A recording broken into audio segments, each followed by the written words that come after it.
Hey guys, I'm Justin with Legato Financial Group.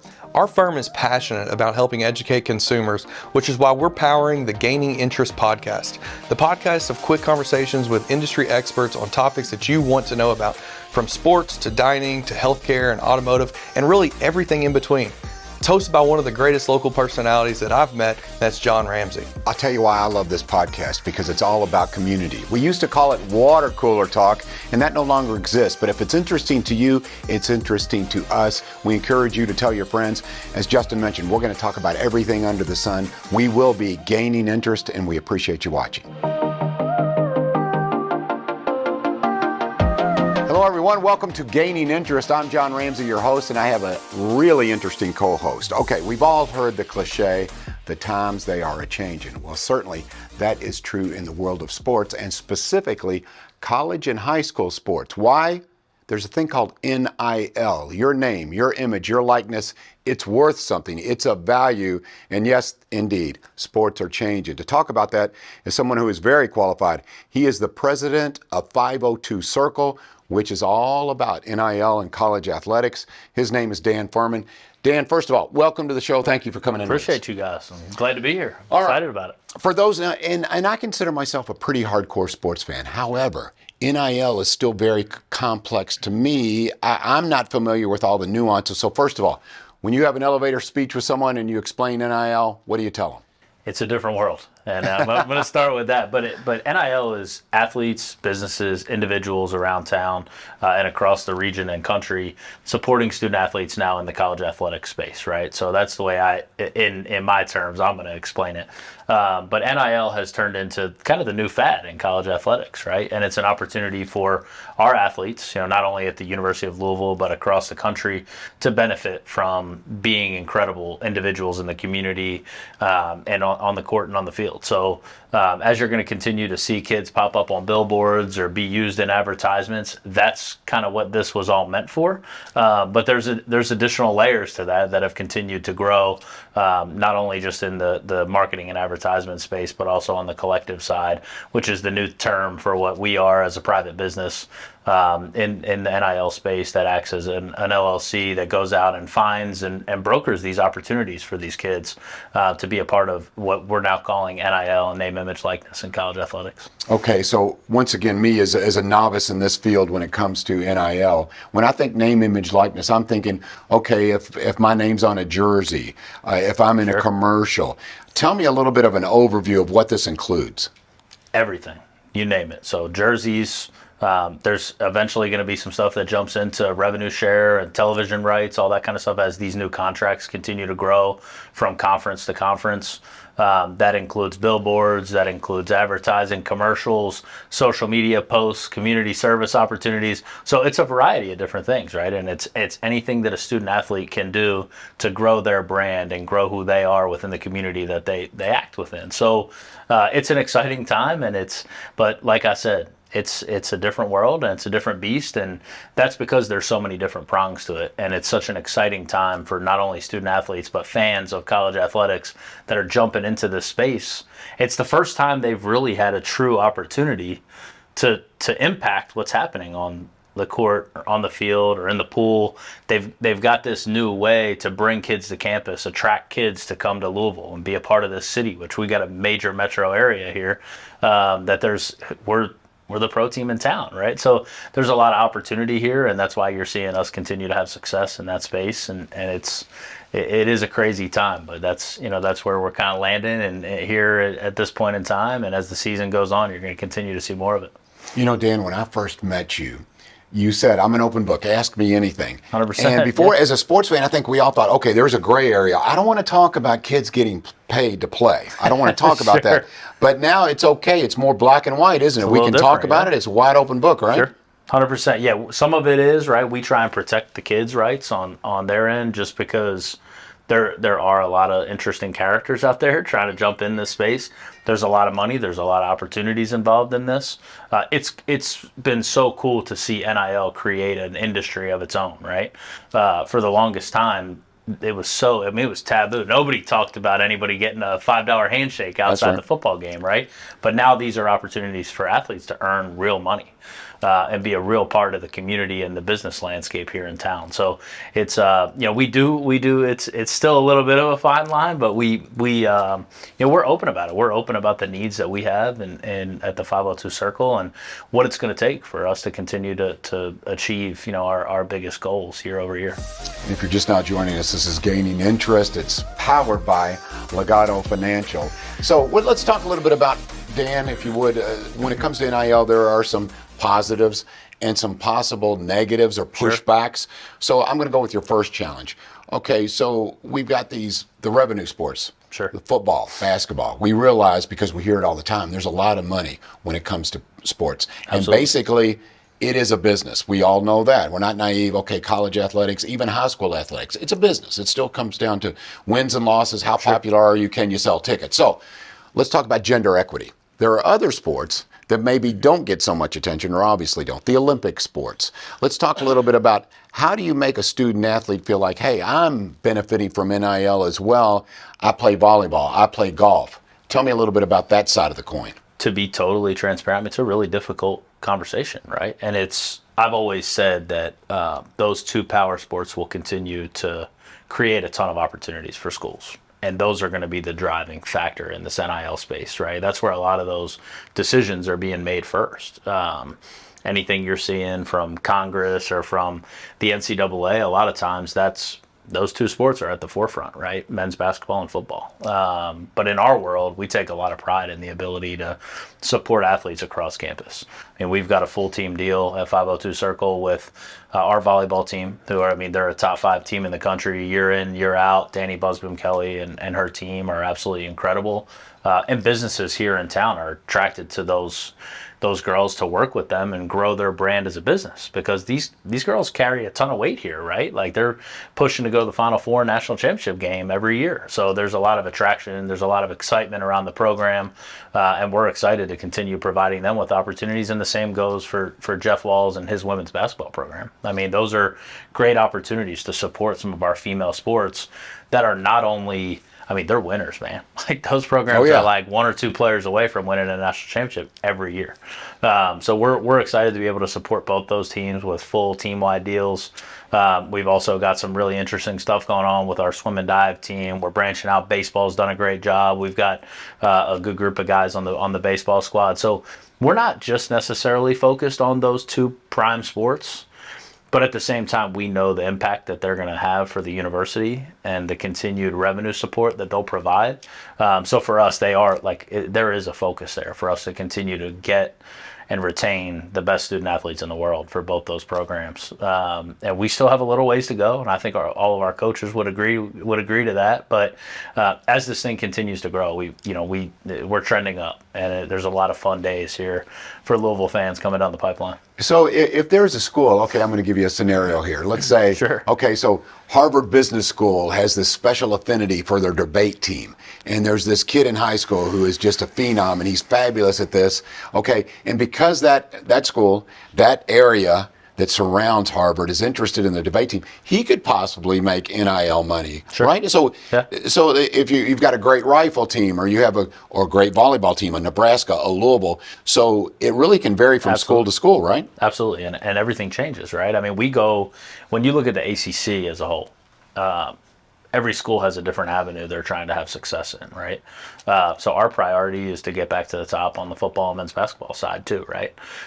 There's some schools that don't think like that, right? There's some programs and some schools in other conferences, whether that's the SEC, that find most of their success on the women's basketball and baseball front. Well, that's more power to them. You're going to see that, and you're going to see a more modest, what we would call a football budget, right? Yeah. But there's going to be a little bit more modesty to that. And a little bit more aggressiveness on those other sports to make sure that, hey, okay, if we're going to just be middle of the road in football, it's going to be really hard for us to knock off schools spending wildly in this space. Same with men's basketball now, but we can get a ton of mileage and advertisement about what our women's basketball program's doing, what our baseball program's doing, what our men's soccer program's doing. They're going to invest resources in that area, because at the end of the day, the mileage, the advertisement that you get from winning And those opportunities to play on national television, I mean, just like back in the day, right, when Louisville took any opportunity they could to play on national television, whether it was a Tuesday night or Wednesday, Right. they didn't care when it was. Oh yeah, America's team. What happens, right? Admissions skyrocket. Like the applications continue to increase and rise because you're getting in front of these kids. You're providing a brand and a product, and it's sitting right in front of them on television as they're sitting in their home watching it on a Monday, Tuesday, Wednesday, Thursday night. And you're having success. You're seeing that rocking crowd. The stadium's full. That's what we're trying to do, right? And that's you're trying to pack those stadiums, pack those arenas, so you can continue to drive opportunities for the university. And that's what it's all about. And here in Louisville, Kentucky, I think because we have two powerhouse schools in the University of Kentucky, University of Louisville, I think people are familiar with that winning tradition, and it's important to them.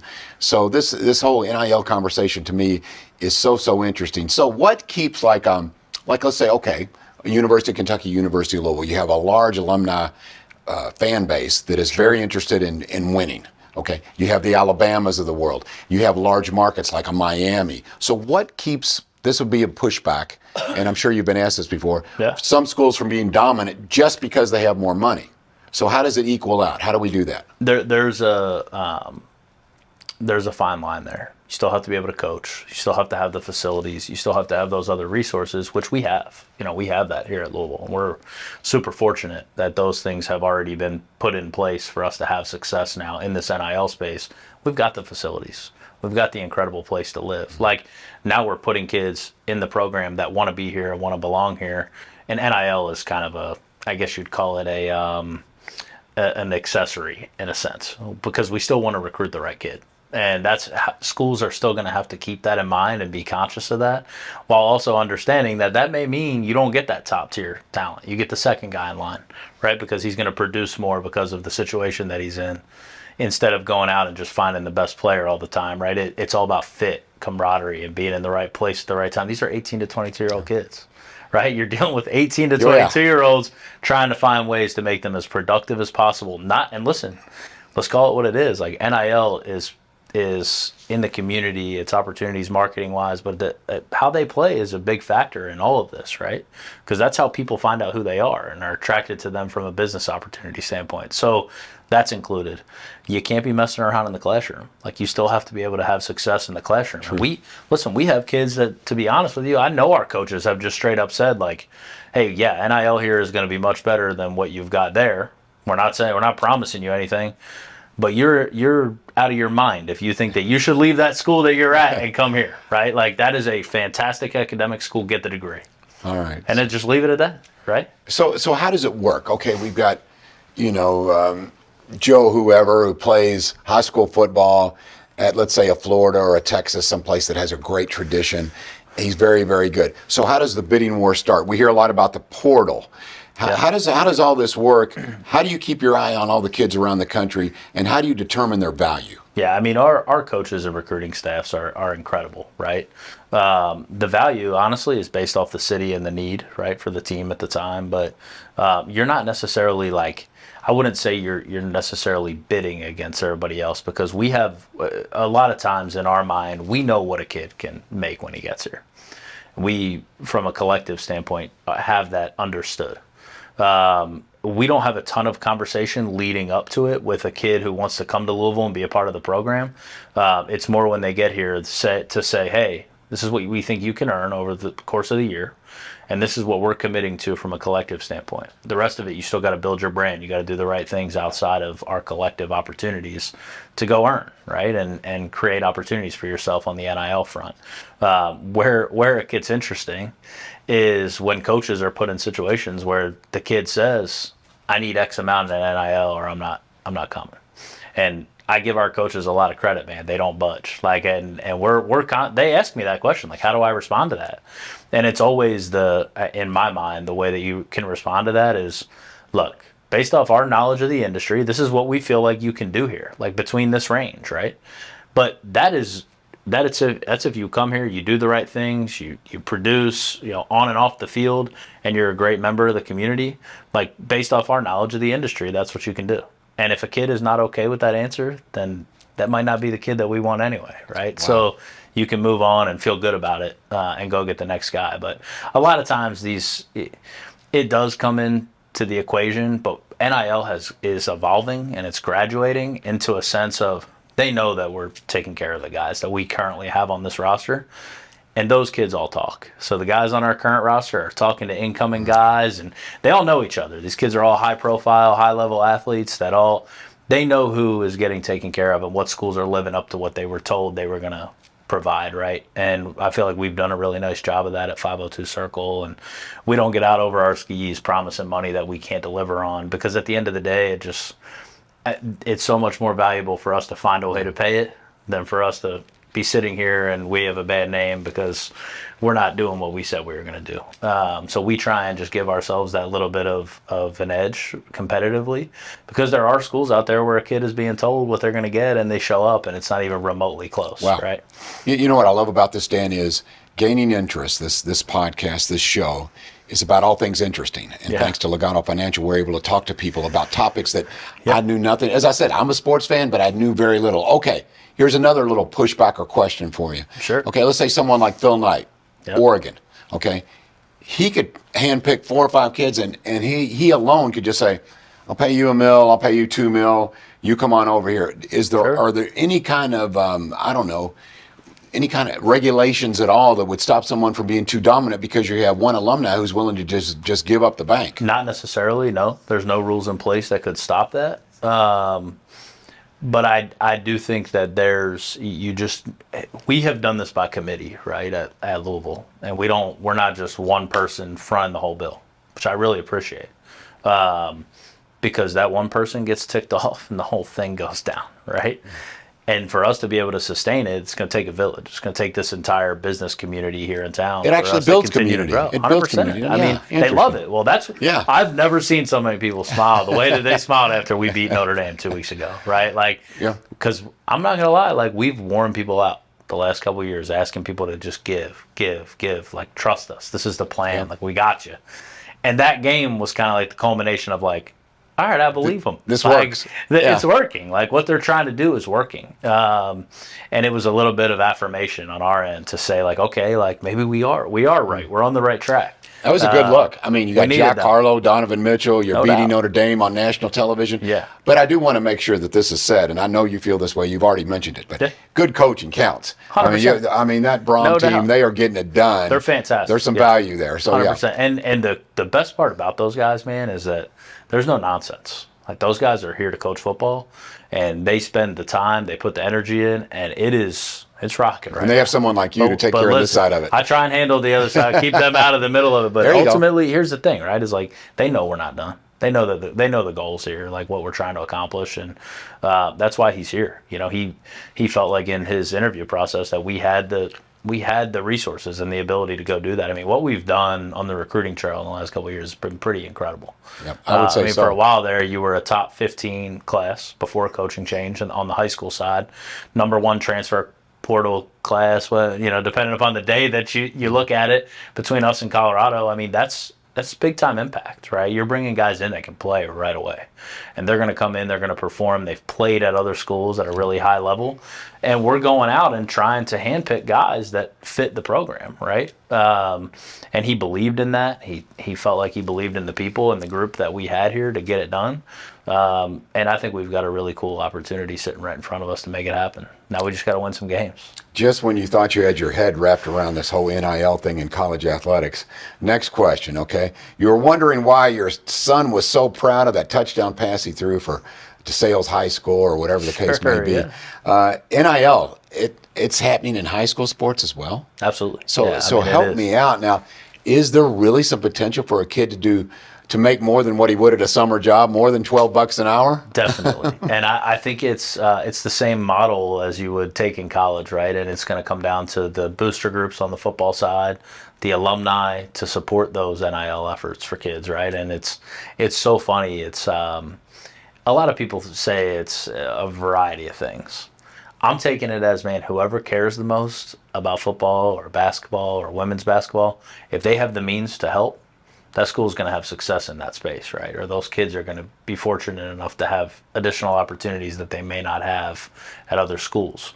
So I think it's definitely a thing. And we're monitoring that from a 502 circle standpoint, because I think it allows us to understand the trends of what we're going to be dealing with when kids get on campus. Right. Some kids are exposed to it because they're from certain states.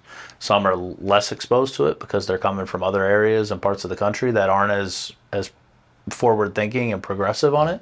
But I think it's such a good opportunity for them to get at least a little bit of exposure before they step into what now I'm calling like the big leagues on the NIL side, right? So it's been really cool to see different states adapt to what's going on and find ways to support athletes across the board. But I think it's great for high school kids to have those opportunities for sure. Dan, because you're president of 502 Circle, you really understand NIL, and I like the fact that you understand. Some days. No, you 100%. We do our best. I think you had a great handle on it. What I love that you really understand is that, okay, there's the winning, there's the integrity side too, and we've got to combine both of them. Absolutely. Right now it's a little bit, I think you'd agree, the wild, wild west. Yeah. And like you said, every day is different, and that's good and bad, I would think, because there are different challenges. It's just unprecedented. We haven't seen this before. So question to you, if you were the czar, the commissioner, you were the Roger Goodell of NIL, what changes do you see? What challenges do you see as you look forward? Or what do you say, okay, this is good, let's let it explode? That's a great question. And I think it's multifaceted, right? But I think to start, I mean, there needs to be some sort of guardrails around this thing, right? We just need some structure in a sense, right? Who is that governing body, and who are we?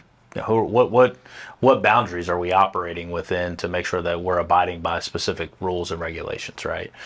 Because if our state law reads something different than NCAA guidelines, like who are you?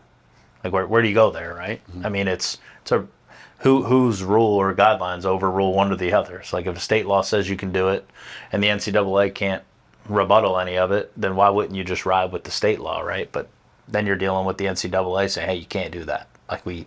Then there's infractions and penalties that could incur, right? And we don't want any parts of that, right? So I work really closely with our compliance team and our NIL team on the university side to make sure that we have everything in check. There's a lot of gray in this space. Yeah. And I think that while that's okay, because everything we do in life is gray and business, and you have to make decisions based on the integrity that you have and what you think's right, and then adjust based on what the law tells you to do. But at the same time, like right now, it's teetering on the edge of too gray. So for us everything we do, you have to seek guidance and counsel on it, right? Before you can operate and move at an efficient pace. So for us, I would love to see a little bit more of a guardrail, or just a lane to stay in. But honestly, I don't know that we're going to get that anytime soon. Right. I think that that's just the pace that this is moving at. I think that nobody wants to make a knee-jerk reaction on any of this. I think that's one thing. And then number two, I think that we just need to continue to provide opportunities for all athletes across the board. Mm-hmm. And while football and men's basketball are going to be a heavy focus, what else can we do to support some of those other sports? Baseball, women's basketball, volleyball, across the board, right? I love Swimming and diving, all that stuff, right? We Yeah. need to be progressive in that space. I like that. The other thing that I would keep an eye on, man, is revenue share is coming in pretty hot right now. There's a lot more conversations about it, and that's from a television network level. I don't know quite yet. I think I'm trying to piece together on my end and just analyze and look into the future of how does this work. Everybody's trying to avoid employee status. So schools don't want to employ all these athletes. That opens a whole nother can of worms, right? You may have a HR team the size of downtown, right? So I just think that the more that collectives can do to provide a steady resource for the athletic departments and for universities to outlet and have money going through us to provide that back to our student athletes, the more trust that we can build there, it's extremely important, right? And I don't know if that's coming from the television network directly to the collective, or the television network to the conference to the collectives. I think that that's just time will tell. But I think that when everybody started talking about that idea 8 months ago, I think everybody was looking at each other like they had 10 heads. And now it's like, hey, maybe this is a real option, right? Because then it also takes a lot of things out of there, right? There's the Title IX conversation, there's the employment conversation. It eases a lot of that for the universities not to have to dive in full go, which I think if they do that, it could have a lot of backlash for some of those sports that we just talked about that are non-revenue generating sports, and I would hate to see that. Like, I'm an athlete myself. I was a baseball student athlete in college. I don't want to see it eliminate opportunities for kids, and that's why I try to protect that as we continue to have these conversations and find alternative routes to provide opportunities for those two power revenue generating sports, but also at the same time, let's keep these other guys in mind too. Yeah. Let's keep these other kids in mind and make sure that we're protecting the overall student athlete experience. So I think it's easy to say, and certainly true, that this is not your grandfather's athletic department. No doubt. Things have changed very much. Do you find that Absolutely. some schools are more reluctant than others to change? Is that dependent on the coach, the athletic director? Because to me, I think we've seen the results on the field. You look at last year, as me, I'm just being transparent here, I'm a Louisville fan, so I see what the football team did last year. Not all bad, but certainly not to the level they're performing now. And of course, I'm going to attribute that, a lot of that, to the Brahms, which I think is true. But a lot of it also, we did do pretty well in the portal. So, No doubt. that's NIL. So, Yeah, 100%. So with that being said, do you find that some schools just have not decided they're going to move along with the change? I think it's 50-50, and there's a lot of schools out there that are pushing back, right? And it's got to be. We have that conversation a lot, and we've been so fortunate. I mean, Vince, when this all first started, Vince Tyre, when it first started, he got out in front of it, and he said, hey, I want to make this change. I want to find ways to be aggressive in this front. And that was kind of in the same time frame that he was moving into his new role, and Josh Herb was taking over as the athletic director, and Josh just continued to push, right? Hey, this is a space that we can't get left behind in, because it is going to evolve college athletics. And I give them a lot of credit for that, because when that started, there was literally we had nothing. We barely had any guidance from the NCAA on how to do this, right? So went out on a limb, found ways to make it successful. And this goes back to, it's crazy. Like, when this whole thing first started, you were just trying to find a couple ways to get a kid a free meal at Valare or at a local restaurant, or have a kid go and take a picture on the front of some sports cars, right? Like, this was so basic, so bare bones, and honestly a grassroots model, where now it's grown into our collective is strong. We're having a lot of success. I mean, there's close to 500 plus members of this collective that have been a part of it at this point. And you can see it evolving and providing resources and a backdrop for our sports that are pushing it into the next level. And I give our department a ton of credit for that. But at the same time, while the department, the actual administrative side of it, you can have all the aspirations in the world, your coaches got to go get it done, right? And I think that right now we've got a stable of coaches at Louisville, man, that they get it. And they're awesome people, but more importantly, they're competitive as all get out. And we need that here. I always have a little chip on your shoulder. Sure. KP's going to do a great job on the basketball side. Jeff Brom has done an unbelievable job. And we're just getting started, right? Walls, McDonald, Danny, they've been here forever. Coach Albiera, there's a variety of coaches that have just been here a long time that get it. And then also some new faces that do have that Louisville blood in them, that understand what this is all about. So I think as this thing continues to grow, the sky's the limit. And we plan to be in those conversations. When these big time conversations are happening about the most competitive programs in the country, we want to be there. I like hearing this. I think it's interesting in that Louisville and Lexington have those same advantages. As far as a passionate fan base, that college athletics mean something. And for you as a president of 502 Circle, someone that deals strictly with NIL, that means something. That does have value for you. So talk a little bit about, because we have folks who love UK who watch this and love U of L who watch this. Talk about the advantages for you in your position as opposed to another market that maybe they're more interested in the professional side of things. 100%. It's a huge opportunity. And I worked in the Cardinal Athletic Fund on the fundraising side at U of L for I think it was 5.5 years. So I was there for a long time, built up a lot of relationships, and have a lot of relationships from those folks down the road too, right? And there's donors that do both, right? And I think that's so interesting to me, is that here, that's what people love. They love college sports. They love college football. People go bonkers over college basketball, right? In this city and in Lexington. So watching that support continue to drive those programs forward, I think it's fascinating. And for me, the fact that we are the main event in town is a huge perk for us. You've also got some great programs here like Lou City. Those guys do a fantastic job.